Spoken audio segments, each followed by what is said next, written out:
Hey guys, today I'm going to show you how to print double-sided PDF. So first of all, I have opened a PDF file in front of you. Now what you have to do is click on this print icon, or you can go to the file section and go to print and click on print.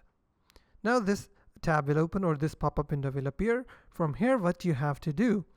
So what you have to do is go to the more options and you will see this page. So you have to click on this drop-down menu.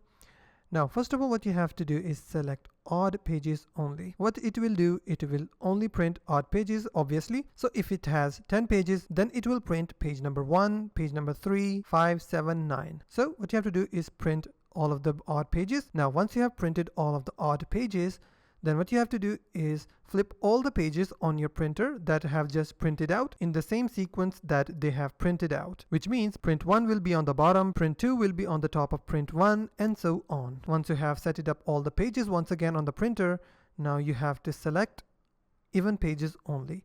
Now what you have to do is print once again. Now what it will do, it will print the blank side of the printer, and this time it will print page number 2, 4, 6, and 8. And that's how you can print double-sided PDF. If you find this video helpful, please hit the like button and don't forget to subscribe.